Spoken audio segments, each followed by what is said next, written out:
Thank you for being with us this morning. How was your travel day yesterday?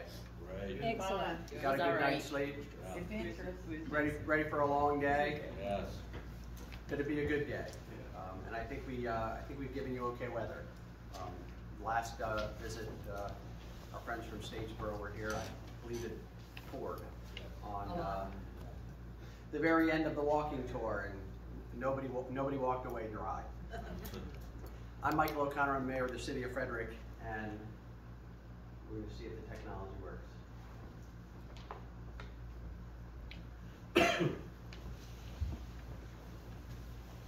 And the clicker does not seem to be working. That's okay. We'll do it the old-fashioned way. I have to move on. So the city of Frederick is a city of about 78,000 residents. It's the second largest city in Maryland, but I always like to tell the fun fact that of second largest cities in the United States, we're about the 8th smallest second largest city.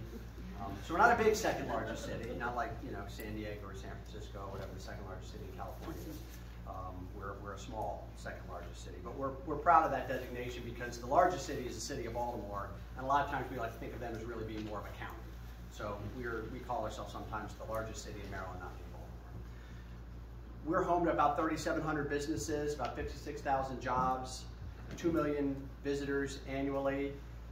Obviously, the last 2 years have taken its toll on everyone in different ways, but I'm very proud of how the city has recovered and battled through COVID. We did a lot of things to try and make sure that our business community had support from city government to manage in a very challenging environment.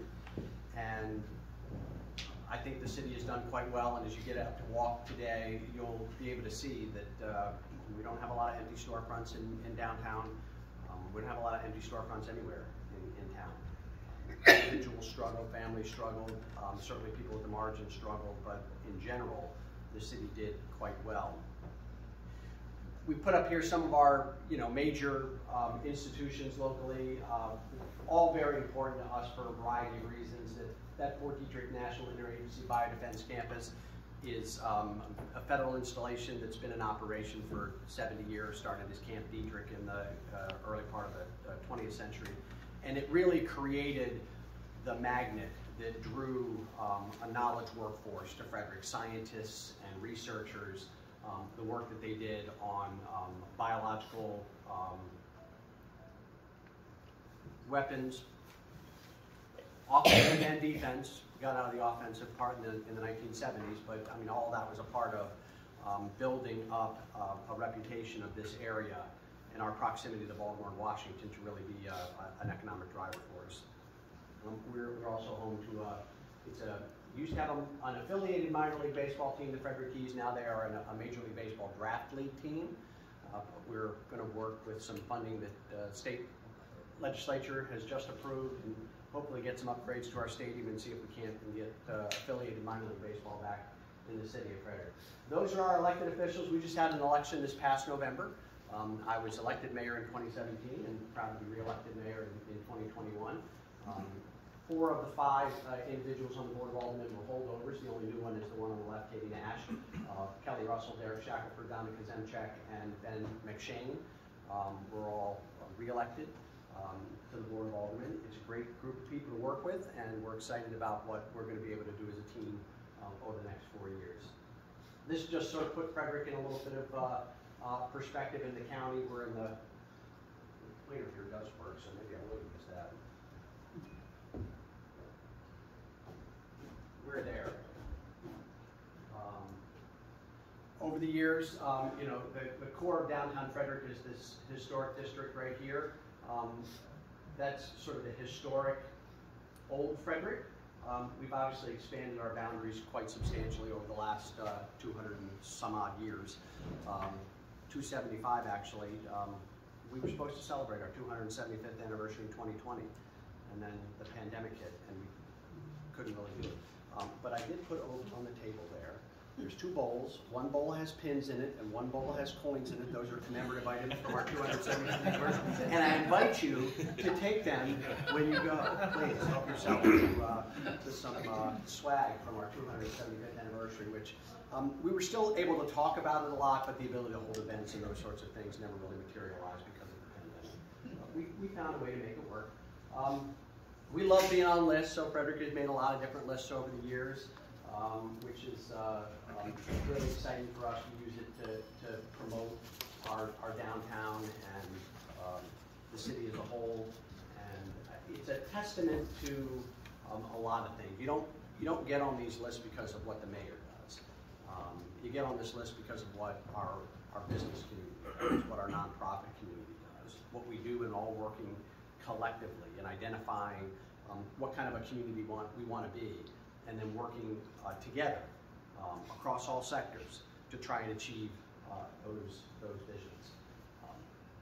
We're a big spot for outdoor recreation, and our location makes it convenient to get to a lot of different places. So we're very close to the Appalachian Trail. We're right on the Appalachian Trail, just a couple of miles west of us. You can hop on the Appalachian Trail, which of course runs all the way down to your beautiful state of Georgia and up to Maine. And then the C&O Canal, an east-west thoroughfare that you can ride a bicycle from Pittsburgh down to Northern Virginia. Runs just a few miles south of us. So being located within a central area for recreation is really important. We're home to a number of significant sporting-related events. Our half marathon is coming up here in a couple of weeks. It'll be the first first Sunday in May. We haven't had this in a couple of years because of COVID, but the center picture is this high-wheel bicycle race. It's a circuit that runs through downtown Frederick, historic bicycles. People actually ride those things. If you've never been on one, they're fun to ride for about 100 yards. But they don't have brakes. So when the wheel is turning, the pedals are turning. You don't have the ability to, there's no coaster mechanism on these like on a normal bicycle where you can stop pedaling. If the wheel is going, your legs better be moving. It's a really fun and exciting event that happens, I think it's in July this year, in late July in downtown Frederick. And then we were home this past year to a mountain bike race through our watershed.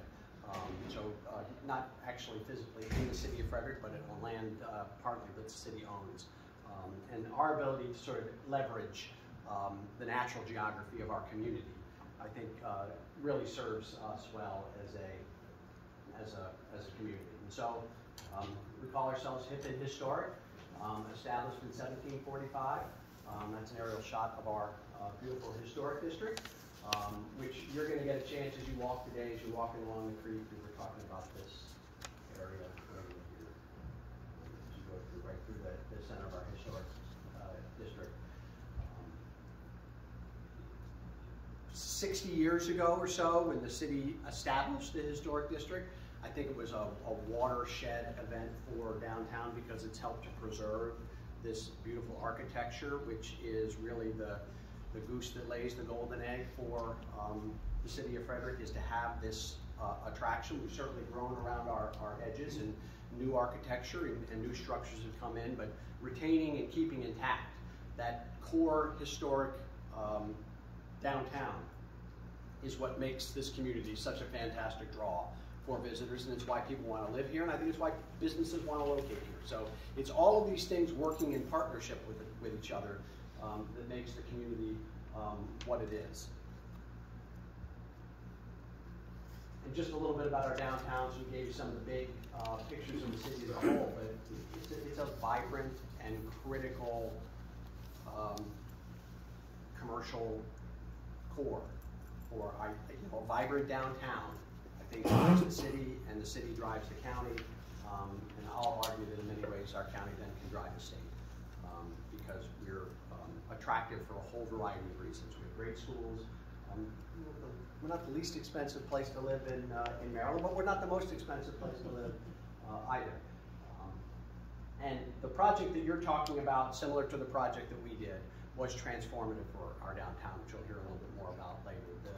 The vision and energy and drive that it took to take a really terrible situation in the mid-1970s when everybody was moving out to the suburbs. People thought downtowns were dead. People were killing their downtowns because they thought everybody wanted to be with the malls and they wanted to be away from sort of these urban cores. We build highways to bypass people around our cities.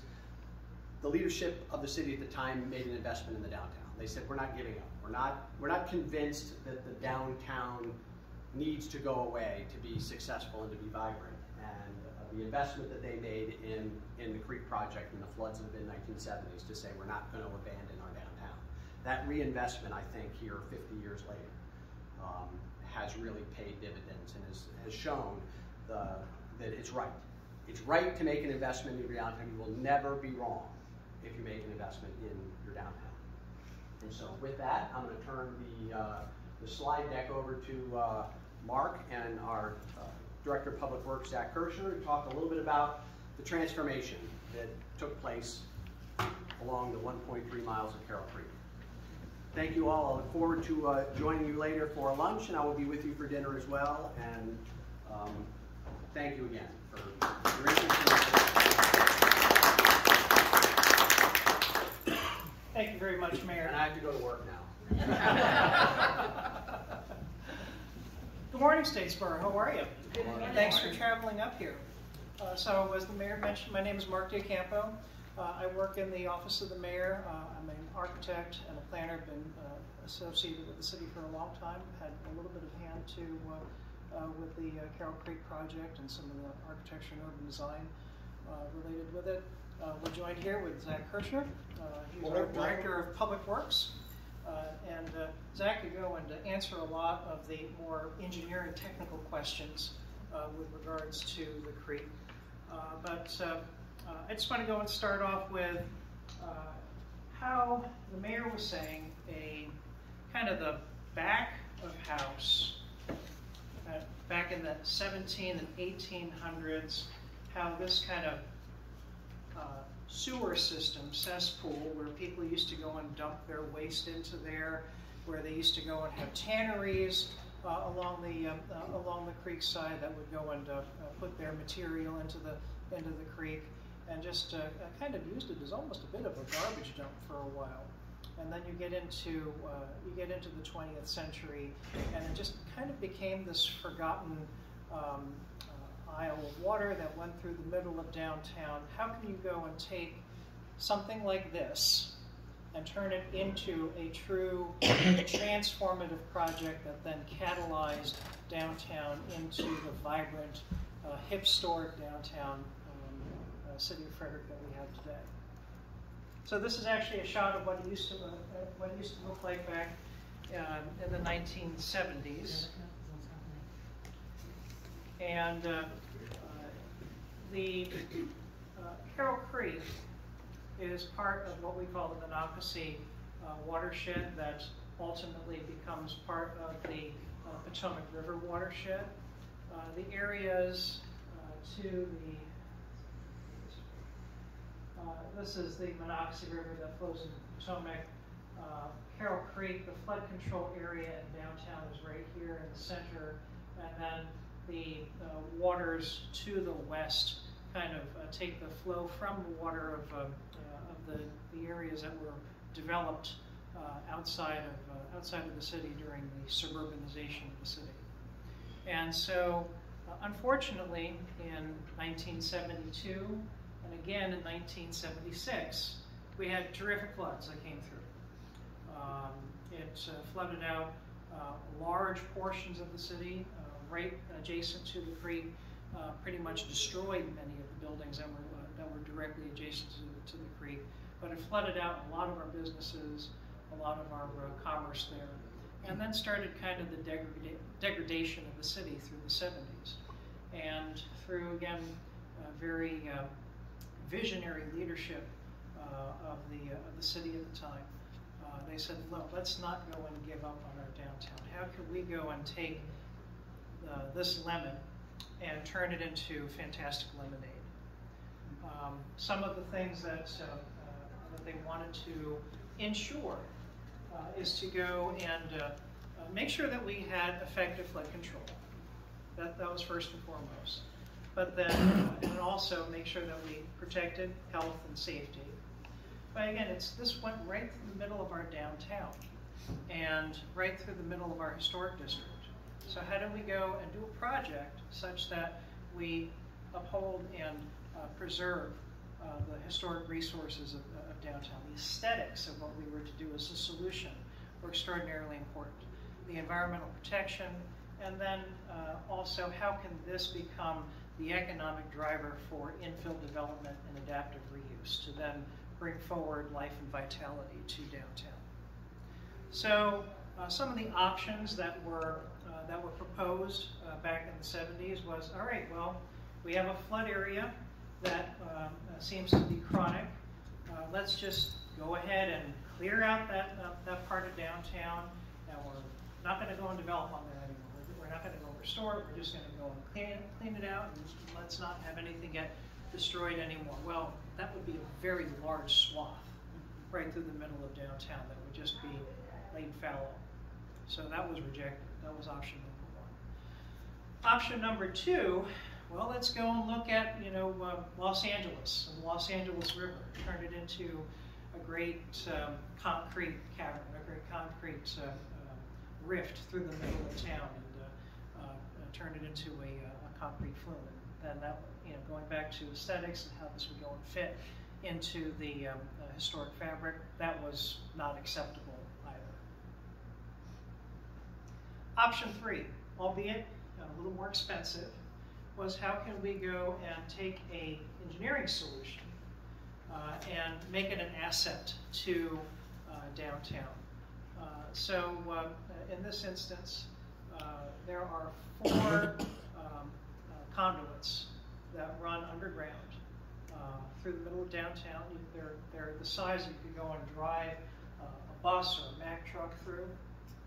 And then on top of that, there would be essentially a kind of an indication of the original creek. So the majority of the water that would come in flooding would actually go through those conduits, but during normal stage and during with the normal flow of water, it would still remain on top to go and show an actual creek bed there, and then surround that by an urban park.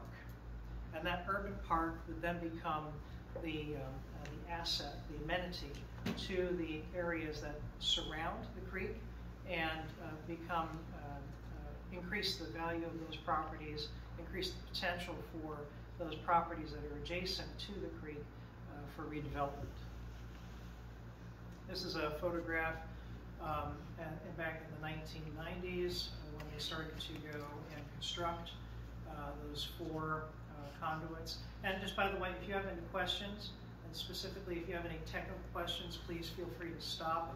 And again, Zach Kirshner, our Director of Public Works, is here to answer anything that you've got. I know we've got a number of engineers in the room here, so please feel free to go and ask any of those technical questions. This is a photograph of the inlet structure. So if you were to walk to the west end of the creek, just before it comes into downtown, there is a large park. We like to go and call it our Central Park. It's called Baker Park. And right at the foot of Baker Park, just before it goes into downtown, Carroll Creek drops into these inlet structures. A portion of it does continue to flow onto the top, so this way again we still have the waters of the creek visible. But anytime there's massive flooding, it would actually fall into these structures. And so, speaking of which, this is actually a photograph, 2 photographs of Baker Park on a normal day. It's what you see to your left, and nice pristine park. You can actually, there's an image of the city Carroll Tower in the middle of the park, and you'll see that there's kind of that piece that kind of flows to the left. That's the diversion for the normal waters to go on top across the creek. But then and then you've got the lower portion that kind of cascades down. And then the picture to the right is what happens when we have a major storm event. And You know, it's interesting because in the past few storms that we've actually had news reporters from out of town come here and set their cameramen over there in Baker Park, and they'd go and have on their headlines, "Wow, look at the flooding and destruction that's occurring here in Frederick." And we'd love to go and just take them by the neck and say, "It's supposed to do that." The park was meant to go and do that. The park is actually our storage for all of that water that's coming through, and then to control it before it goes into the conduit system. So that image that you see there is actually what it's supposed to go and do. Actually, the last time we were here might have been when you took that picture. It's true. We did. Yeah, absolutely. And it's really important to us because we've had to make a decision with the design portion of this as to how much flooding are we willing to accept on the park we're designing. And it made a huge difference in the cost of this project. So we've agreed to, not above this level, but it would cover the promenades and all that sort of stuff. And part of the in my head, what I remembered was we literally were here when Baker Park was flooded that day. And the next morning, it was completely clear. There was nothing but grass in the park benches where it had gotten hung up as the water flooded through. But it was no longer flooded. I mean, in just several hours, all that water was gone. Very, very important. You can see it right there, the contrast between the grass and the benches. And that's what we saw. Had I not seen it really in life, but the entire grass park, Baker Park, was covered in water. Yes. And we're going to see that. And you're going to, okay. I don't know, you guys are going to walk that way? Yes, absolutely. Yeah, I'm sorry, you have a question? So how do you maintain the flow of the water?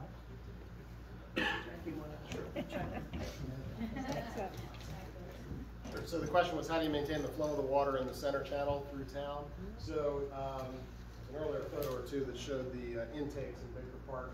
But the picture to the left, you can see where the water's cascading over the walls. So the elevation on top of those walls, that weir elevation, is set such that the majority of the water flows through the center channel, unless you're in time of flood. And then the elevation of those, again, where they're set, allows for up to a 100-year storm to be safely conveyed through those conduits without really raising the level of the water in the center channel by a noticeable amount. You might get a couple inch rise in that, but it basically comes down to the hydraulics, how those weirs are set up, and the typical. Explain what a weir is.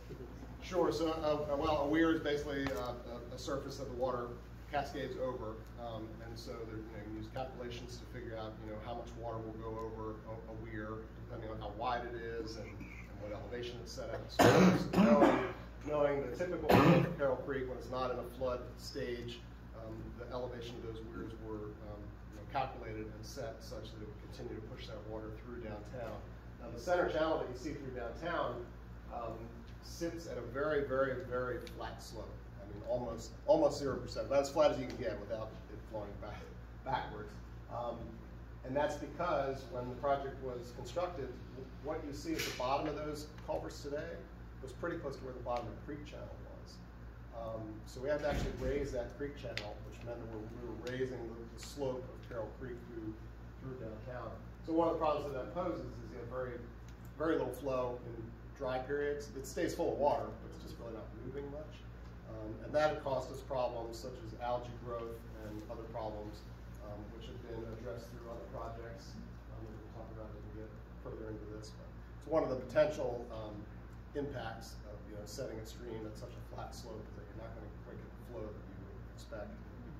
Also other problems. So hopefully that answers your question. You have a question? Do you have any issues with the water?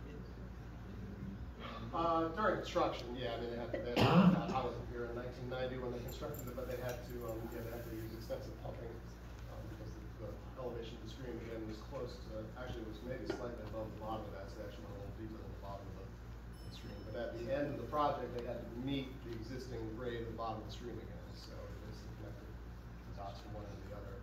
But yeah, I do know from looking back in the files and looking through how they constructed it, they had some large pumping systems in place there.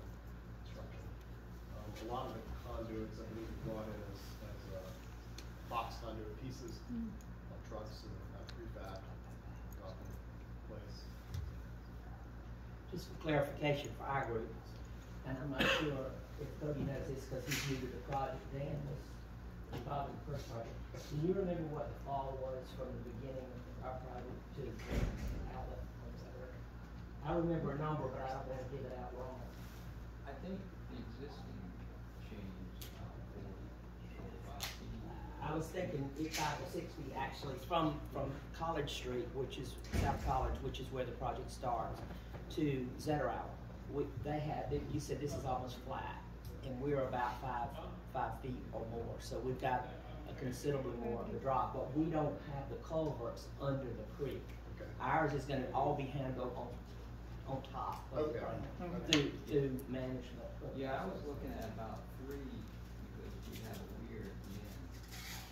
Exactly where the beaver dam was. But that was already about 2 feet. This is actually about 2 feet. The center channel runs at about 0.1% slope. So. And last night when we walked, several people said, well, is the water flowing? And I said, well, if you saw the weir, and again, I didn't know what a weir was. It's just a little dam is what it is.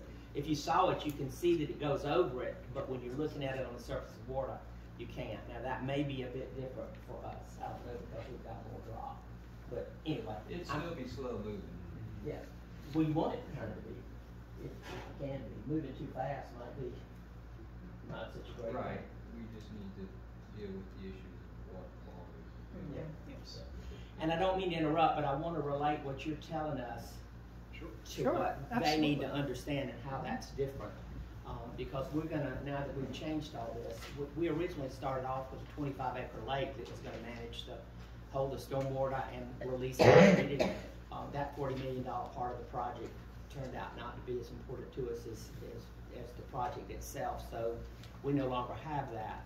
And the stormwater, the flood management is being handled through surface and low water through pumping out of the ground. We sit on a huge aquifer, so that'll do that.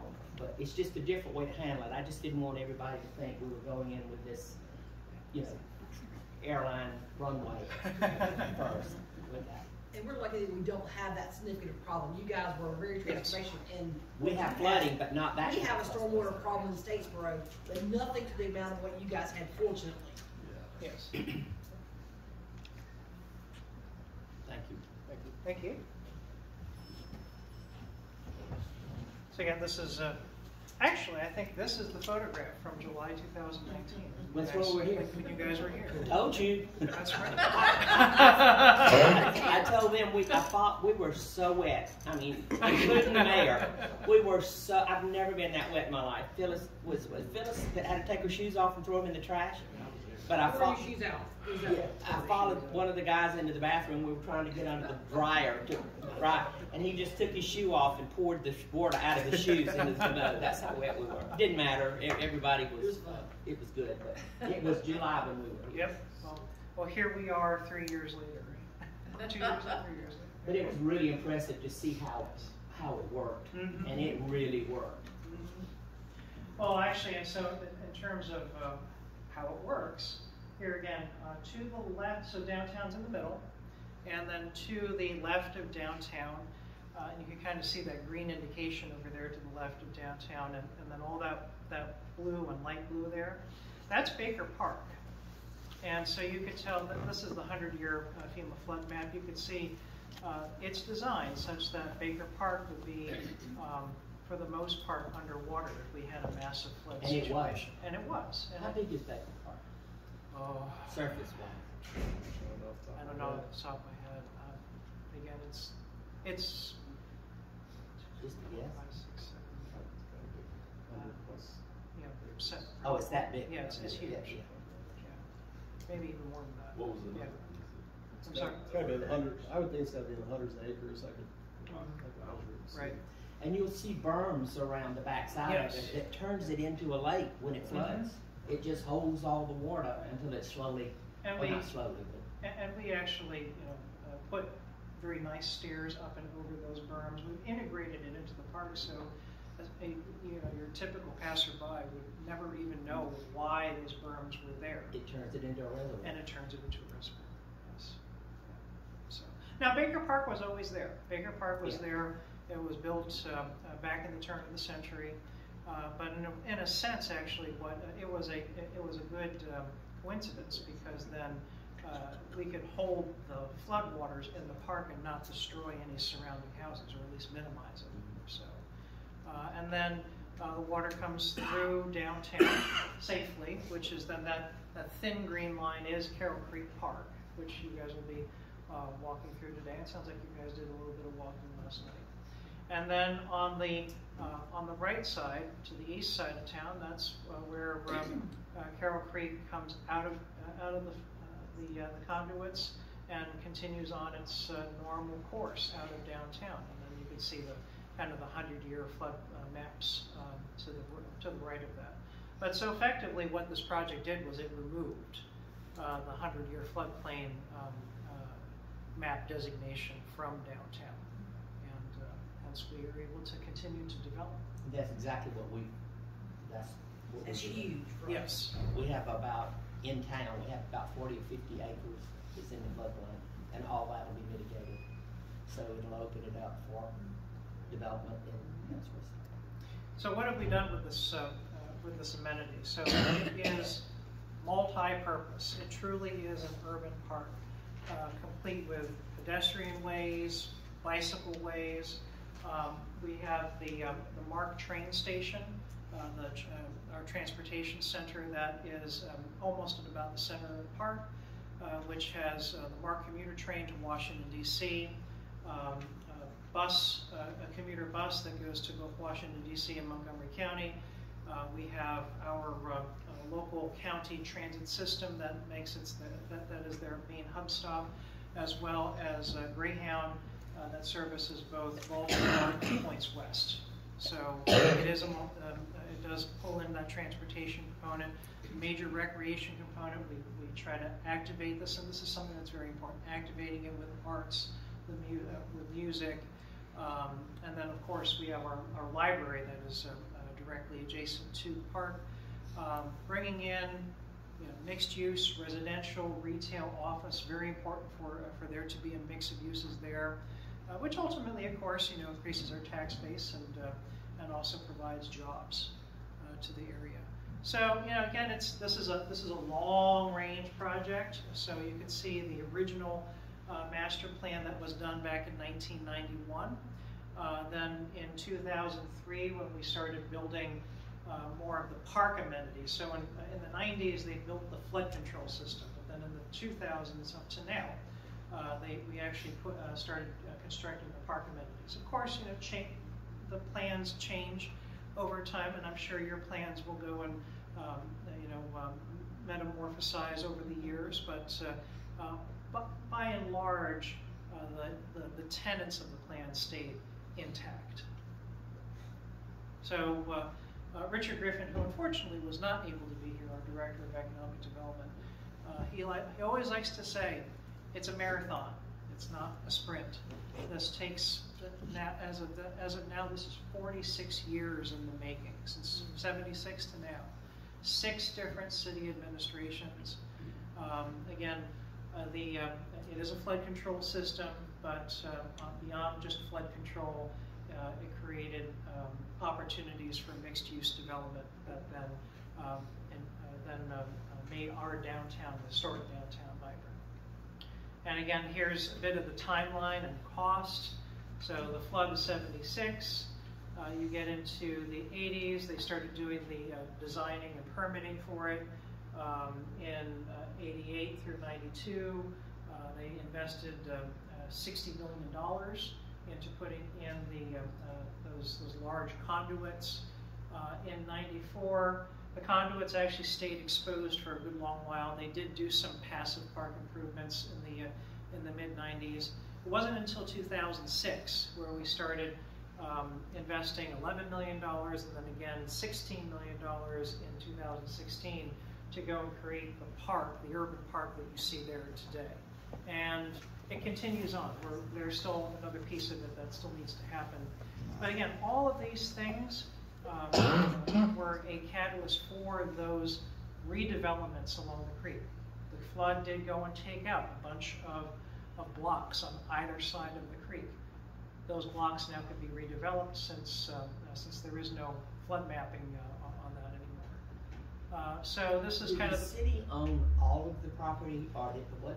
Tell me about how that happened. Yes, actually, so those were of course private properties along the creek, but then they were essentially wiped off the face of the earth because of the flood. The city then bought many of those, not all of them, but most of the sites adjacent to the creek. Part of that was so that we can go ahead and construct this thing. And I think that's really important because it's not just in the construction of the flood control of the park, but then the city was able to kind of control its own destiny, and then we were able to go and control, okay, it's time to go and redevelop. What kind of development do we want to have in here? What kind of controls do we want to have in place so that we ensure the type of mixed-use development that would go and occur, that would be good for downtown. So, 46 years in the making, but that's was really important over the years for the city to be able to go and have that control to go and get what we wanted today. Yes, ma'am. So could you detail those type of controls? Do you have design review? Yes. What's your zoning? What are the regulatory controls that you utilize for this development? Actually, we're going to go and show some of the images of the buildings a little bit further down. But yes, we do have both urban design and architectural controls. I did actually see that as one of the questions, and so downtown has a historic overlay, but then all of the parcels that were adjacent to the creek and the creek itself are in a separate overlay called the Carroll Creek Overlay District. And in that, there is both urban design controls to go and handle the height, the mass placement of buildings, setbacks, step backs. It looks into sun angle and sun exposure planes to make sure that we have a sufficient amount of sunlight that's coming down so you don't just get an urban canyon effect. And then on top of that, there's also architectural controls. So we don't mean to dictate design, but we do want to make sure that to at least at a minimum level, that the finishes, that the fenestration, the types of window openings and other openings are in keeping with the historic fabric of downtown.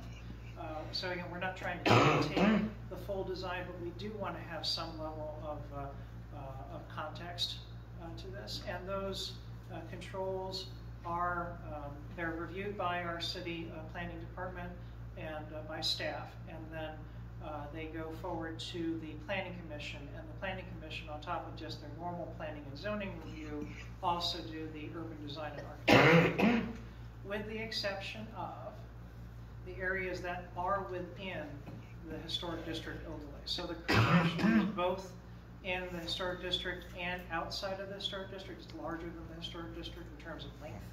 So when you're inside the historic district, our Historic Preservation Commission, or HPC, also has additional review on those And is that sites. a public-private group? No, this is all city? public. These are two, the Historic Preservation Commission and our Planning Commission are both quasi-judicial city commissions. So you have another question? So what kind of zoning do you have? Is it just a mixed-use zone? So yeah, it's DBDR. Okay. Our downtown zoning is probably our highest level of mixed-use zoning that we have. But for the most part, it's either DB or downtown business or downtown residential. Okay, thank you. See? Oh, excuse me. So over the course of 46 years, you guys have invested almost a little over $300 million into this project. That's the one.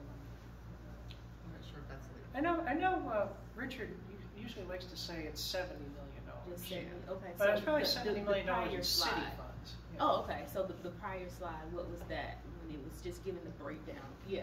Yeah, at one point it was Back, 20, 20, back. 20 for the city, county, and state. Right. You can see the breakdown in there. One slide forward. One slide forward.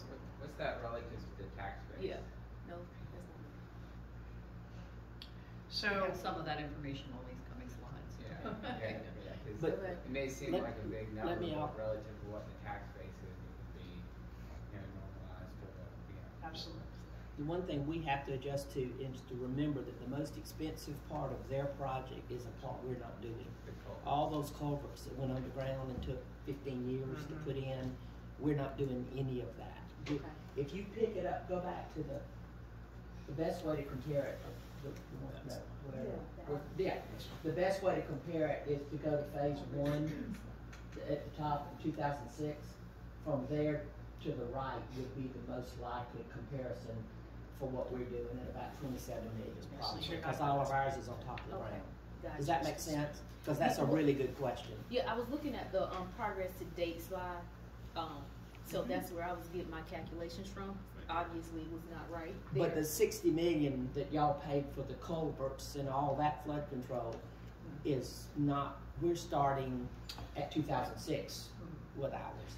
Well, my question is, I mean, that was just a portion of it. My question is, after, investing into this creek, which is aesthetically is beautiful. I love it. I love everything about it. I love the ambiance of it. Over the course of time, how long did it take you to recoup what you invested? So actually, looking at that slide, so 60 million was for the actual construction of the of those tunnels. Big times. The 27 and the 77 were actually the 27 was the public park improvements. So what you're seeing on top is $27 million.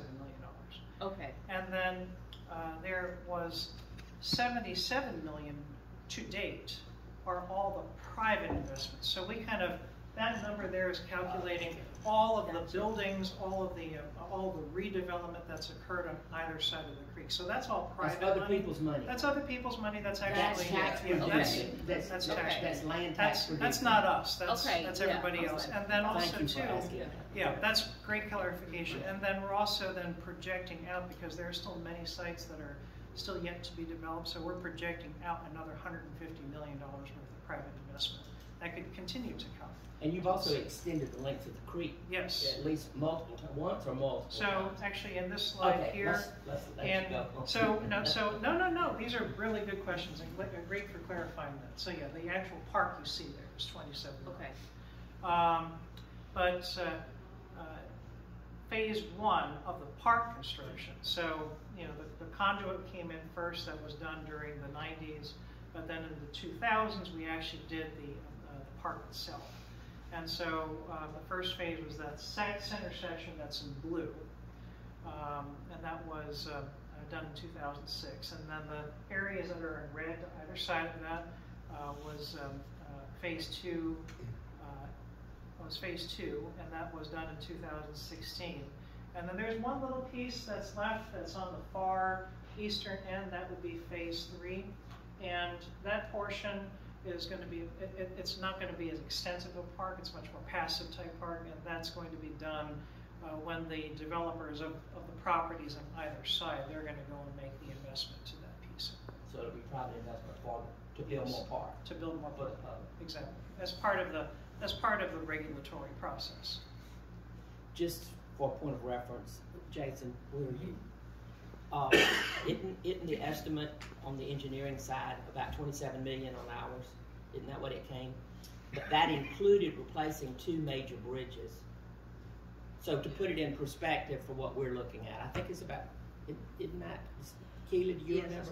It's 27, it's just coincidental, but it's 27 million. Construction, design, permitting, Bridges. Bridges, all of that. Now that is public money. The private sector of this, we have 20 individual lots that'll be sold. Perfect. And the income from the sale of those lots will go towards helping pay for the park through private money that'll be raised. So. And this is very good. So you've got your park investment being offset by the private development, and then that continues on because you've increased the tax base, which then just becomes better, more revenue, and then of course success begets success, and so you have developments that occur alongside that then just becomes a catalyst for change in the areas surrounding, which only Pebble helps. in the pond. Exactly. Have you found in your research whenever you were doing this, have you found any city with this kind of project that's ever not worked in the benefit of the city? Not that I'm aware of, no. I mean, I've seen some other projects in other cities where they didn't do it this way. And like, I've seen a lot of examples of where they just left it a concrete canyon, open section, and it's actually devastating. So they'll come out with, we've got a concrete strip through there. I can think of maybe 4, and all of them that I know of, it's been a huge success. Like Greenville's an example, you know, that I saw when I was in college, how that happened. But I was just curious, you know, 'cause I know you've done a lot of research with this. And actually, that Greenville is one. We were just about ready to go and take a trip down to Greenville until COVID hit, so we wanted to go and study what they've done over there. One of the things that I think makes this project unique to a lot of those like Greenville, there's a lot of peripheral development, like the Beltway in Atlanta, that occurs, but actually incorporated in the project, there's not a lot of private space or consideration for private development to help the tax base go up and fund back to the city. And Frederick's done an awesome job with this, and I think a little bit of that's because you had the property. And when you've got it to sell, and then it just comes right back in tax. What was the most recent economic development, Keeley? We just had this done by Georgetown University. Was it $68, $70 million? 80 million. 80 million, and that was only, and it's really important to remember this, that is only on those 20 lots that's a part of this project. The rest of the 40-something acres that's going to now be developable, I don't know how you even begin to guess what the value of that will be as it develops as well. They were very specific to us to tell us this $80 million worth of new development and new tax base is strictly and 100% based on what the city will own as far as this linear park. That's a great segue into the economic development portion of it. And Mary's actually going to go, and Mary Ford Nail from Economic Development is actually going to get into the economic impacts to date. So you can go and discuss about the development history. Wait, one more question. We have one more. Okay. I noticed on the master plan slide in the 90s, it looked like they had a leg coming off the main chain. Yes. And then in the 2000s, that went away. Was there a reason? Was there a lesson learned? And so again, a lot of what was depicted on there, like the legs that come off of it, and a lot of the buildings that were surrounding, were just to go and provide indications of what the full development potential would be on each one of those private lots. That was almost suggestive, aspirational. There was, as time goes on, we then wanted to focus specifically on what the city's portion was supposed to be. What was the urban part that the city was going to invest on, and then leaving those areas out for the imaginations of the developers. But that was kind of just to spur on interest. There was talk about having a leg of the creek that came out. There was, interestingly enough, on that 91 plan, there was discussion about a hotel conference center that was off of one of those legs. Again, some things change and some things stay the same. So we are, and Mary's going to get into this, we are still pursuing the development of a downtown hotel conference center, but it doesn't look the way it looked back in 91. So. Great. Thank you. So, economic impact, that's the important part, right? Why do we do what we do? This has resulted in significant amount of commercial investment from the development community. So over 400,000 square feet of mixed-use space has already been developed. 10 amazing restaurants, lots of breweries and distilleries. I don't know, you've got a lot of those in your community, but we're kind of getting known for breweries and distilleries. You're going to visit one a little later today, so which is great. You can see the assessed value, significant, and job creation. We know that was another key driver in this development cycle, is to create jobs, create opportunity for our residents. And there's also some residential units that were part of this particular project. So we'll be walking by these projects today. So you're gonna be like, oh yeah, I recognize that when we go here later today. So the very first one that came up out of the ground since the 70s, again, it was concrete, nothing there. was South Market Center. And I was telling somebody a little earlier today, I've only been at the city a little under 5 years. Prior to me joining the city, this was my project. I did commercial sales and leasing for this particular building, so I watched it go from ground up. So with this particular project, you have ground floor, restaurant, retail, and 2 floors of office condominiums. So they were actually available for purchase. And the developer retained the ground level and leased those spaces out. And then there is a parking level below it too. So that was kind of an interesting feature. Immediately behind it, we have a public city parking garage. Was that built after this was built? Yeah, the parking garage was there. Was the park built and the garage built and then the developers came in, or did the garage get built? The garage was there, then the conduit, they built the flood control, then they built the building. Oh, okay. So the garage so the was building, there it literally is a zero lot line. It fronts right up onto city space, and then they constructed it ground up. So it was just basically empty space before. And how far in advance before the actual construction of the creek occur before you found this developer or she found you to do this building? Because it looks like it was all planned at the same time. We did an RFP process to solicit developers, and so this particular developer, Brad Table, was the winning bidder.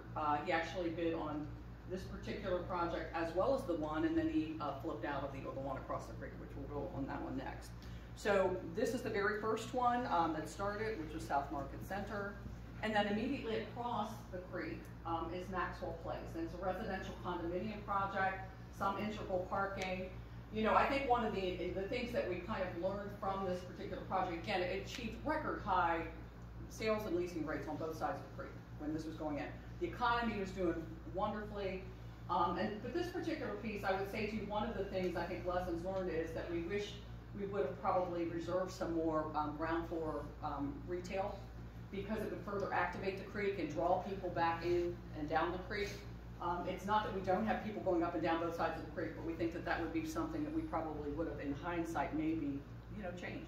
And we really need to hear that kind of stuff from you. Well, and you're going to hear that as we talk, so feel free. Because not everything's perfect. We're not trying to say that everything was perfect, but we've learned a lot. And just even you can see some of the water lilies and so forth, and the algae problem. We'll talk a little bit about that too as well today.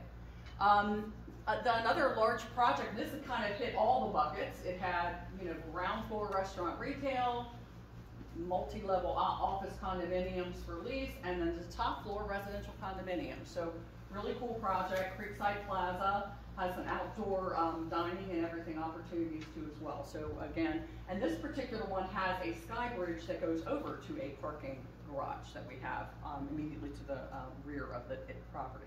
Did the city own that property for that developer to buy? Who owned it? I believe so, yes. So the city sold that property to this developer? So far, all 3 buildings that you saw were formerly city property. Yeah, so they have names, Site A, Site B, Site C. So they had names, and they went out to public RFP. The developer came with their projections of what they wanted to do, and then it was selected through our procurement process. And what's also key is the timing, because the RFPs to go and solicit bids for folks to develop those sites were timed specifically with the park improvements, so that when you mentioned that the park and the building seemed to be so well integrated, because they were basically constructed together.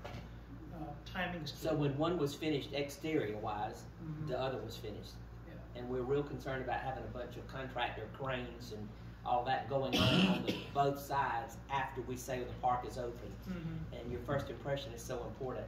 Yeah. So that's why I was really interested. How far out, at what point did you start doing the RFPs on private development? At what stage in your project?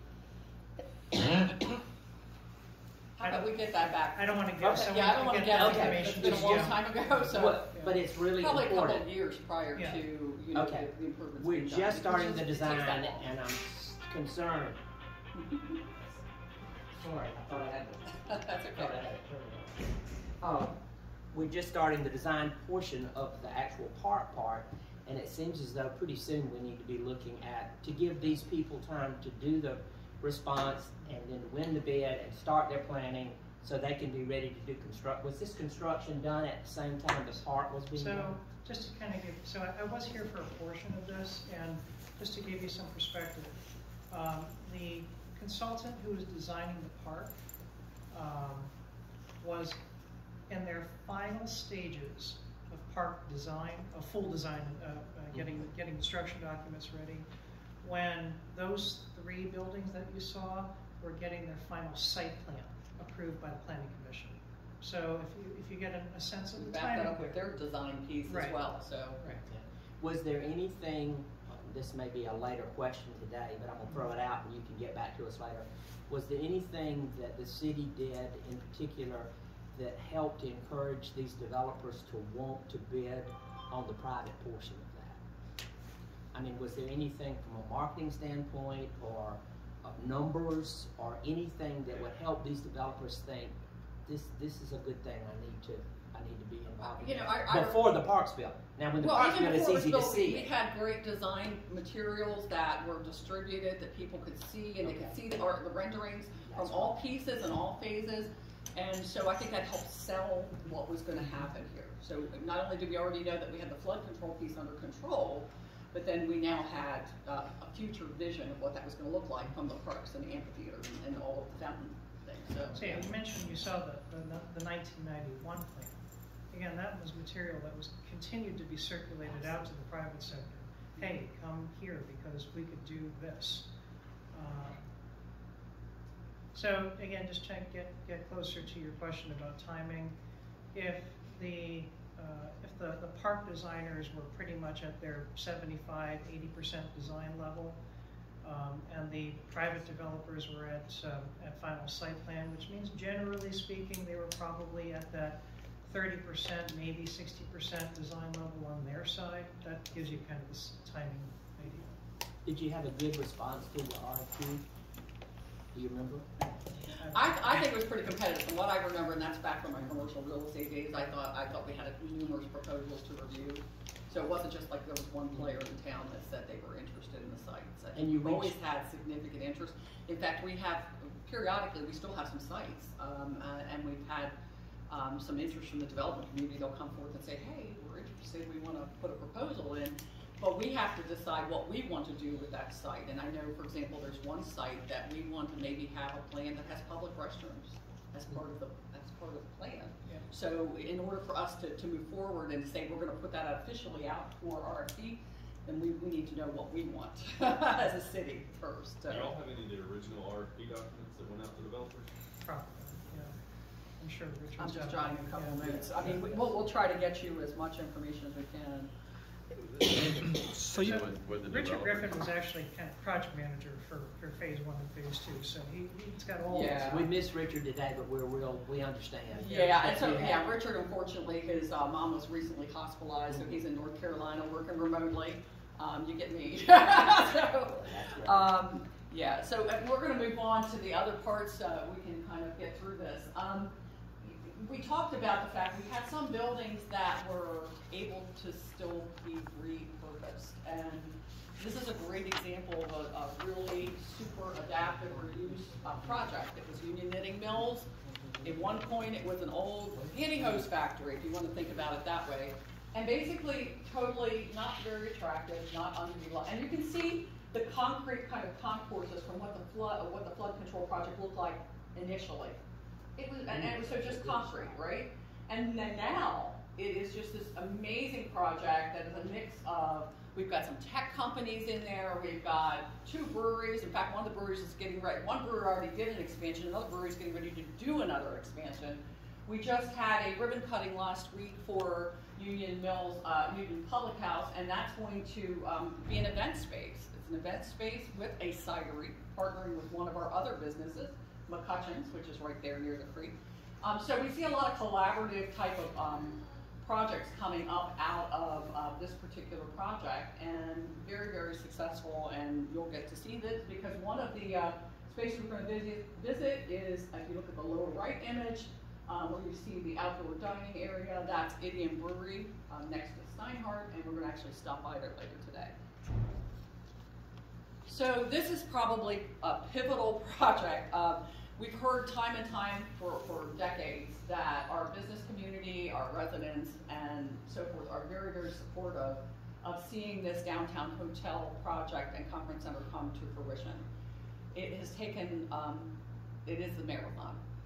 It is something that, though we're starting to see the light at the end of the tunnel, and this project is nestled right in there on the creek, and it will be a Marriott branded hotel and conference center. It's going to have terraces and so forth, and it's going to provide that connectivity to the park. So how great will it be to have a facility like this in our downtown? And for us being the second largest city, other than having another boutique hotel that's in development now, this is it. We've got Airbnbs. You probably stayed outside of our downtown, and that's part of the challenge. And we hear it from our business community, whether we're meeting with our large biotech companies and so forth. When they're bringing in workforce, and when they're bringing in companies for relationships and so forth, they want to come to our downtown. They want to be able to stay in our downtown. So what was really kind of unique about this project is that our business community, our nonprofit community have really backed this project, and we're finally starting to see some momentum building again, and hopefully we'll see some turning of dirt soon. What were some of the challenges? It seems like there may have been some in the way. Probably financing for the project. Part of it was financing, part of it was acquisition. It was land acquisition because there were several property owners that needed to be involved in order for us to go and amass a large parcel like that.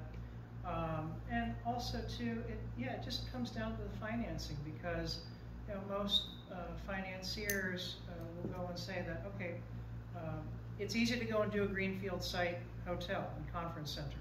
It's really hard to go and do that in an urban environment. It's harder still to do that in an urban environment in a historic district. So there needed to be a certain level of public partnership in this to go and make the numbers pencil out. Where we are standing right now between both the county and the city, we are going to contribute $4.3 million to the project. That $4.3 million will be used to purchase the land. The land will remain city land. It will be publicly owned, and then there will be effectively a 100-year land lease to the developer to then produce the downtown hotel and conference center. So $4.3 million out of what's projected to be somewhere between $70 to $90 million investment in our downtown. But then if you project that out, how long will it take to recover our the taxes on this? The return on investment for both the city and the county is about 3 years, that's pretty quick, all things considered. And then the economic effects to that, we have, again, all these companies here who love to go and bring their clients, have meetings here in downtown. They're able to do that now. And that only begets One quick success. question. What percentage of the reason they do this is because of the creek?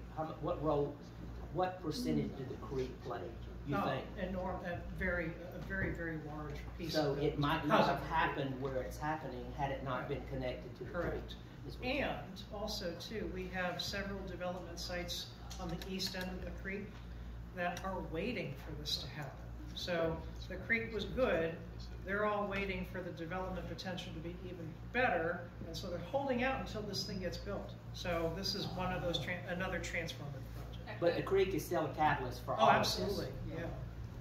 yeah. How many of the major projects that you've seen along the creek have been, the dirt has been owned by the city?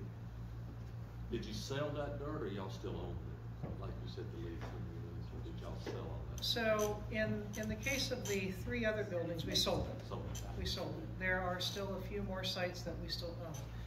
Again, this is where control becomes very important, because this we don't control. That's another instance where we wish we controlled it, and otherwise we wouldn't have this problem of trying to make the numbers pencil out. I just want to point out that there are some other developer-controlled sites in along this creek area that were projected to have some really great projects kicking off. And they were ready to roll, ready to like pull the trigger, and guess what? We had the recession hit. And since the recession, how long has it taken for a lot of commercial reinvestment to start occurring? So now we're just starting to see some interest again from some of those developers. There are developers, we're not sure still when they're going to kick their projects off. They just own the property. They own the property. We'll try to point some of those out to you so you have a better understanding, because we don't necessarily have them on this slide. So the other piece I want to point out to you too is that there are some incentive zones within our downtown area. It's interesting because this side of the creek where the hotel conference center is not an opportunity zone. The opposite side of the creek is a federal opportunity zone. So again, where that might have been very pivotal for us to pull in opportunity zone funds, it's not an option for this particular project. So we had to always get creative about how to finance the project. Our whole project is in the opportunity zone. Ah, very good. So that's interesting. So you could, technically create some opportunity zone funds and get some outside capital investment to actually pull into the project. So it's very attractive for that piece too. So if you're not doing that, and we have some projects that are nearby that took advantage of the opportunity zone for funding. So the Oxford Apartment project is one of those. So again, early programming, we still, even though it was only concrete then, very active. We have a super organization called the Downtown Frederick Partnership, which has helped a lot with programming along the creek. They're a Main Street organization. I think you'll be talking, Carroll will be part of the presentation later today, Carroll Norman. So you can just see that they did some cool things like, coloring, painting on the creek and so forth. And now, it's just a haven for some super public arts projects. We're going to be walking past a lot of these. Everything from our community bridge, which is an internationally renowned artist, William Cochran, to most recently the kinetic art sculptures that we've seen. And that's going to be on the further eastern end of the creek. And those are privately sponsored by individuals on a corporate perspective, and then installed there for the city to be able to enjoy for years. And we'll talk about the Claire McCardle statue. We'll be walking right past that, and she is known for the designer of modern women's sportswear attire. So talking about Carroll Creek, we alluded a little bit that we had that algae problem. Why was that a problem? We knew the water wasn't flowing quite as well, and when it doesn't flow quite as well, the algae cropped up, and guess what? The algae didn't smell the greatest, guys. That's really what it comes down to. So we have these great buildings that are coming in on the creek, and some of the first ones had some outdoor seating, and if you're sitting outside in the middle of summer and you have the algae smell, it's just not conducive, okay? So we had this local doctor who said, I think I have an idea. I think I have an idea that might be able to fix this. His name is Dr. Pete Kramers. And he said, let's try water lilies. Let's try bringing some water lilies in. They might help aerate the water a little bit. And they're also going to be pretty attractive. So we started, and guess what? It worked. It really did help a lot. You'll still see a couple little puddles here and there of algae, but generally speaking, this project, very attractive. It's going to be in full bloom usually in June, July. So you won't get to see that as much, but they are in the creeks now. And talk about partnerships. This is a nonprofit that does this, Color on the Creek. But they partner with local organizations to try to help bring those water lilies in, because they have to be housed in a greenhouse over the winter. So they actually have a group. I know I'm a member of Rotary, and Rotary is one of the groups that come and help do this. And they actually get in. We lower the water in the creek. They get in their hip waders. They actually transport all these materials into the creek. And then later in the year, they'll take them out to ready them for the next big driver, which is sailing through the winter solstice. And that's an idea that came up and said, hey, how do we keep activating the creek at different times of the year? So from November through March, local companies, local organizations sponsor a boat. They design it, they light it up, they make it really unique, and they partner with a nonprofit, and people from the community vote on those boats with the dollar here or there and say, hey, this is my favorite. And the nonprofits win because they get money back from those boats. It draws tourism. We've got tons of people that come to the creek just to see the boats. It's been highlighted on all kinds of television programming and so forth, and articles nationally. And Dr. Kramer's actually won a State Economic Development Volunteer of the Year Award for his work with these two And Mary, projects. tell them how many boats there were this year. Oh, it's about 25 last year. I think that's the number we're up to now. So it They're didn't all start lit. that way. I think it started with one. They're all lit. They're all lit up and they're all different. We can send you a really cool video that talks about the creek. And you're talking about the holidays. This is November. Why is it good? It's bringing people down. And guess what? They're eating at our restaurants and they're spending money at our retail shops, right? So that's why it's important. It's great for tourism. And again, even in January and February, things are a little slower. People are coming to see these. So in addition to that, you have the Downtown Frederick Partnership that's doing a lot of programming, and they're doing like First Saturday events, and they're bringing a lot of stuff. And it's just that constant working together with numerous groups, with the Arts Council and so forth, to try to bring in programming. Do y'all know if recirculation pumps were considered in lieu of using the aquatic plants? I do not know that. So we can try to find that out for you. We had an experiment. Yeah, well, we had an experiment in one area where we had a natural spring, so it's cold water, and we dropped a pump in there and fed the creek, but really the quantity that you would need to make an effect, we just didn't have it. So, I mean, algae likes warm, slow-moving water with a lot of sunlight, so that's where the lilies really come in. Not only they pull a lot of the nutrients out of the water to feed on themselves, but they block the sunlight and keep the water a little cooler. So it's really been a positive effect. Definitely positive and very beautiful. Just very, very, very beautiful. So we're going to show quickly on a couple of these other things just to activate the creek. This is a image of our amphitheater, which is right on Carroll Creek. And again, the programming that occurs, we have a Live at 5 concert series that happens, great music. You can listen on both sides of the creek. If you're on one side of the creek, you can enjoy adult beverages. If you're on the other side of the creek where the library is, you can just listen and enjoy the music. So a little bit of both. And then just talking about programming, gosh, there's always something going on. I'd encourage you to check out our Visit Frederick site. You're going to be hearing from Dave Zadalis later today as well. And just there's a lot of programming that occurs. Yeah, and we have this really cool thing called Fire and Ice on the creek too, where we bring ice sculptures all in downtown. And a lot of times the fire breathing people are there for that, but this year it was a later. Explain the bottom left slide. I think that's pretty cool. Yeah, the bottom left is a movie night on the creek. Mobile, isn't it? Yeah. The theater, you roll it out. Yep. It's just done for special events. And that's just contact information. And again, Richard, unfortunately, I know he would love to have been here today. He apologizes that, obviously family comes first. And we're going to try to give you a great tour today and try to answer as many of your questions. And if we don't know the answers, we'll just kind of jot them down and try to follow up with you later. So are there any other questions for this part? Yeah. Any idea of the breakdown in sales tax revenue that are local versus tourism? We can probably get you some of that information as far as the number.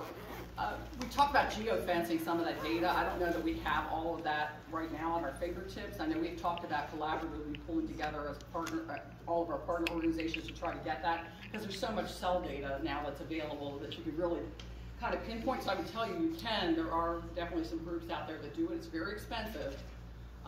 We have been looking into that to try to get more to quantify that. Part of the issue with that is that in the state of Maryland, sales tax go to the state. They don't go to the municipalities. How much is your hotel motel tax? I'm sorry? How much is your hotel motel tax, your lodging tax? How much is it? I don't remember it off the top Right of my head. That's a good question for Dave. Who does your programming on the creek? Is that a city person that does that or private? So it's a little bit of, it's a couple of different things. So we have the Downtown Frederick Partnership, which is a nonprofit Main Street organization that does manage a lot of the programming, a lot of the events and activities. However, we do have groups that will lease space. So you can, through our Parks and Rec department, lease space on Carroll Creek and do programming. So for example, we have the Festival of the Arts that is a 2-day festival of jewelry artisans from around the world that come on Carroll Creek. And you'll see them lined up all in down the creek with their vendor booths. So all that's coordinated through the recreation department. Parks and Rec will coordinate some of that. And I will tell is you, that it's city or county? The park City. City. City. City. So you have a you have a separate from the county. Yes. So yeah, and you can go online and actually see how some of our fee structure's set up when you're renting a park or a portion of the park. And I will tell you, we don't know all the answers to this. We're still like learning as we've dealt with outdoor dining with COVID. In fact, we have tomorrow we have a presentation about what does that outdoor dining policies look like. Some of these projects that we talked about have a mix of privately owned outdoor dining space with city-owned outdoor dining space. So we've created something called a parkland use agreement to try to say how people are going to take care of that, how snow removal is going to occur, you know, who's taking care of trash and debris, who's going to take care of maintenance and so forth. So you need to be thinking about those kinds of things, because we're like in after site going back now to the building saying, hey, we need to get these agreements in place to make sure that we have those pieces covered. So. Just so everybody knows, we're going to have, you can do your question in a second, but we're going to have about an hour and a half later today. This won't be our only time to ask questions, because you'll have lots of new questions come up. And you're going to have different people have different levels of expertise. For example, I know over the lunch period, you're going to have, you know, some, when you go to the visitor center, you're going to have some people hearing from the Downtown Project Partnership, you're going to hear from somebody with tourism and so forth. So they're going to have different advantages, and they've all been here a long time too as well. So. We love the questions. I just wanted you to know this won't be your only shot. And we're going to be able to answer questions along the walkway too, as we do today, as we do go. And sometimes it's easier to kind of point out and say, hey, this is what happened here, and you'll be able to talk about that. So. Well, my question is, how far is the nearest university from the creek? We have a private college, private liberal arts college called Hood College, which is several blocks away. But it's walkable. But now, how many students? Is that about 1,700? Yeah, it's less than 2,000. It's not large. It's not like what you all have. Okay, so we do know that it does help though with the programming of the creek, that we do have students that want to come in. Okay, so we're going to take a little bit of a break, give you guys a bio break.